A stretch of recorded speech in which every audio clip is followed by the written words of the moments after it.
Hello children, again I am there with Social Studies, Chapter 6, Class 6, Major Landforms of the Earth. Before starting with the chapter, you can see a pic over here. You can see this pic. In this pic, you can see different things. You can see mountain, you can see a mountain range, a basin, plateau, tributary, lake, river, distributary, delta, mouth of a river, peninsula, isthmus, coast, strait, island, sea. All these things you can see. Now among all these things, there are certain landforms which you can see, like mountains are there, plateau are there, plains are there. So all these things we are going to study in this chapter. Children, in this topic, we are going to study about major landforms of the earth. In the previous chapter, we have studied about major domains of the earth, which were lithosphere, hydrosphere, atmosphere and biosphere. In this chapter, we are going to study that what are the landforms of the earth, like what are the major landforms of the earth. So as we always start our first lecture with the introduction, and it is our introductory video lecture. So in this we are going to study about, like, an introduction will be given about the chapter. So now you can see variation in landforms. It is written over here that what are the landforms and what are the variation in landforms. So now there are certain variations in the landforms through certain processes, like it is the internal process and the external process. Now this internal process is also known as endogenic forces, and this external process is also known as exogenic force. So now what is an internal process? It leads to the upliftment and sinking of the earth's surface or at several processes. Now inside the earth's surface, as the earth is divided into three parts, crust, mantle and core. So in the mantle and core part, there are certain tectonic plates which are found, and when the movement of the tectonic plates has been done, then what happens? There is an upliftment or the sinking of the earth's surface at some places. So that is an internal process. Now external process or exogenic force, that is a continuous wearing down and rebuilding of the land surface. That means the things which we can see outside, external. That is an external process.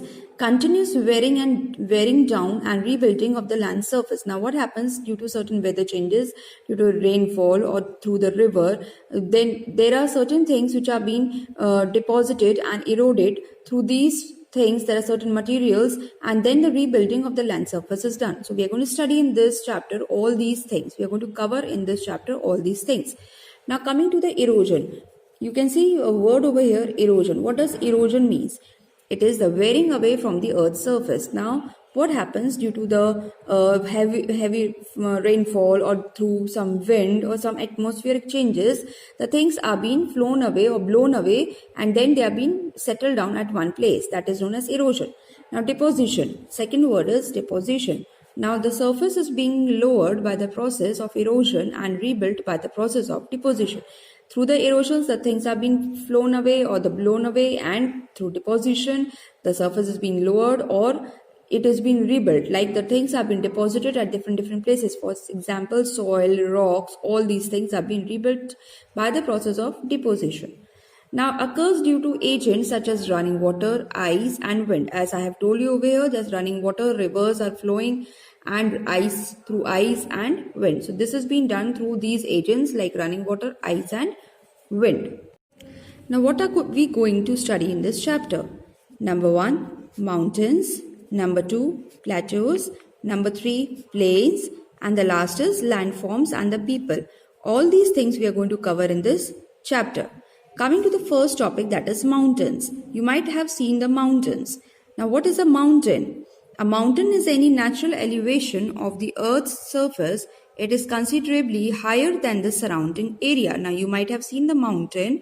It is what? It is any natural elevation of the earth's surface. No one has made any mountain. It is a naturally made. Okay, it is a natural thing which has been made. Elevation means unchai. It is natural elevation of the earth's surface, something going upward, and it is considerably higher than the surrounding area. Now you can see a pic over here. This pic is of a mountain. Okay. Now you can see that on the top it is written S. S means summit. That means it is having a small summit. And B means base. That means it is having a broad base. So this is a mountain which is having a small summit and a broad base. Now, a mountain is having a small summit, which you have seen in the picture just now only, and it is having a broad base.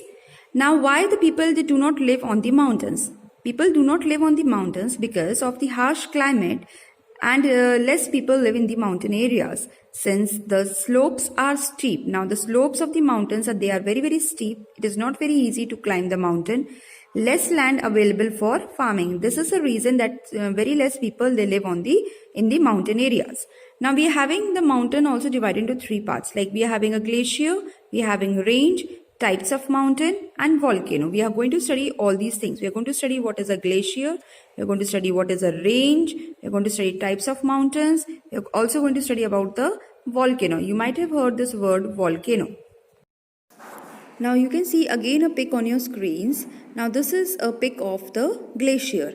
In some mountains there are permanently frozen rivers of ice which are called glaciers. You can see in the pic the mountain, the white part is the snow, that is a glacier. Again you can see a pic on your screens. This pic is of range, that is a mountain range. Now mountains are arranged in a line which is known as mountain range. It can be chain also. Series of many mountains are known as range. You can see the red part. These are arranged in one line. There are three types of mountains: fold mountains, block mountains, volcanic mountains. Now we are going to study about all these three mountains in this part.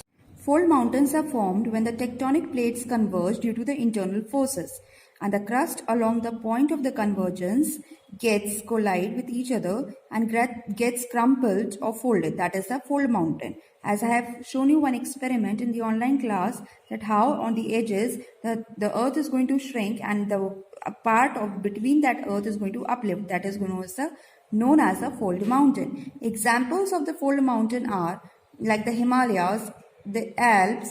All these are the young fold mountains, and the Aravalli in India, the Urals in Asia are the old fold mountains which are having a rounded peak. They are known as old fold mountains.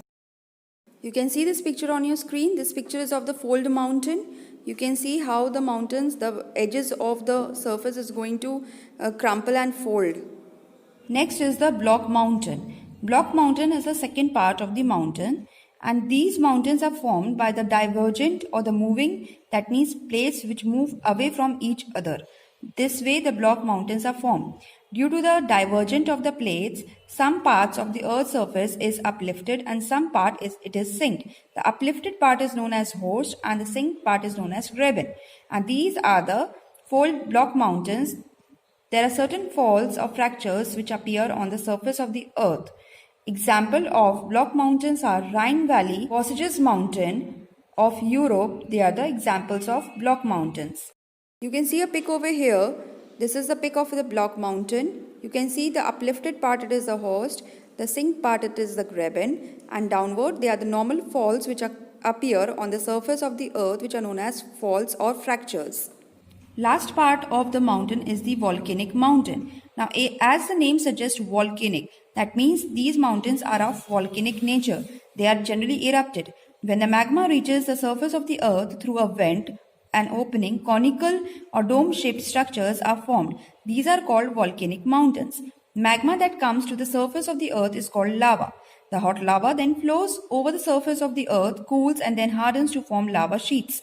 Now there are certain examples of volcanic mountains like Mount Kilimanjaro in Africa and Mount Fuji in Japan. Now again you can see a pic over here. This pic is of volcanic mountain.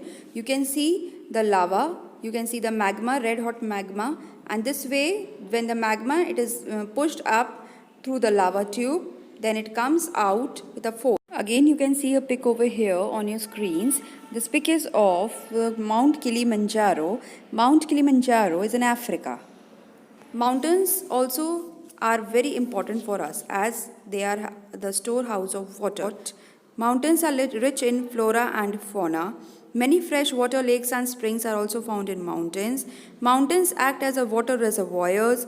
Dams built across river valleys provide water for irrigation and hydroelectricity. Mountains encourage tourism. Hope that the topic is clear. By the time, stay home, stay safe. Take care of yourself. Do read this chapter once again. Thank you.